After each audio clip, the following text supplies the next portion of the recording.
Please enjoy your new status of being a celebrity, लेकिन अगर अपनी माँ का दूध पिया है तो मेरे सारे मैसेज प्रेस को दिखा देना।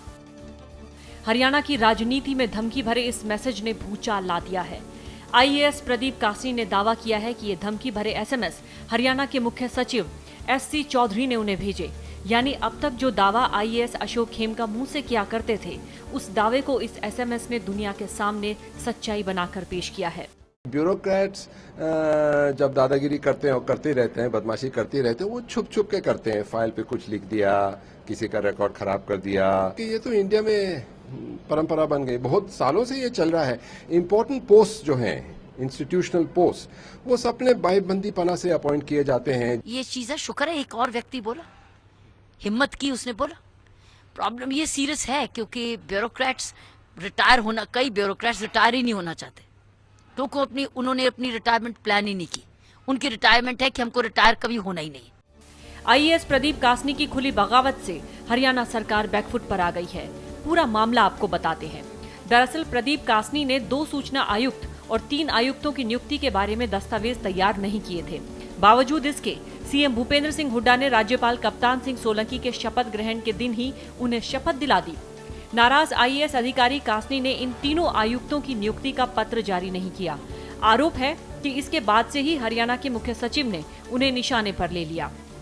तो किसी बात का बाद में मुझे तो इस बात का दुख है कि मेरे से बात करने के बजाय सीधा मीडिया में गए। कई साल से हमारी मित्रता है, मेरे पास आके अगर शिकवा करते तो मैं उनको सेटिस्फाई कर देता। मैंने आज शाम को उनको एसएमएस किया जिसमें मैंने लिखा है कि आई रिग्रेट माई वर्ड्स, अगर आपको मेरे किसी शब्दों से तकलीफ पहुंची। फिलहाल ये मामला सामने आने से न सिर्फ विरोधियों को बोलने का मौका मिल गया, बल्कि वो लोग भी अपनी भड़ास निकाल रहे हैं जो गाहे बगाहे सीएम हुड्डा की वजह से बैकफुट पर थे।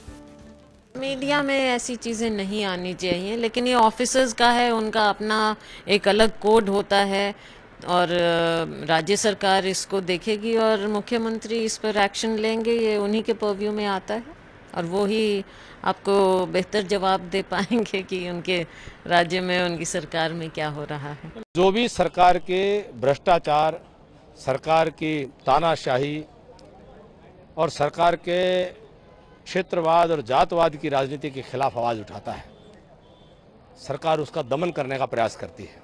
वो सरकार जाने से पहले अलोकतांत्रिक तरीके से, असंवैधानिक तरीके से ऐसे लोगों को अपॉइंट कर रही है अगले 5 साल के लिए, जो कि उस पद के लिए योग्य नहीं है, गलत तरीके से कर रही है और एक ईमानदार अफसर उस पर सवालिया निशान उठा रहा है। हरियाणा में मुख्यमंत्री भूपेंद्र सिंह हुड्डा की मुश्किल ये है कि उनके खिलाफ पार्टी में ही बगावत हो रही है। ऐसे में आईएएस प्रदीप कासनी के इन दावों से उनके खिलाफ मोर्चाबंदी फिर तेज हो सकती है। मुमकिन है विधानसभा चुनाव में हुड्डा को इसकी कीमत भी चुकानी पड़े। न्यूज़ एक्सप्रेस के लिए ब्यूरो रिपोर्ट।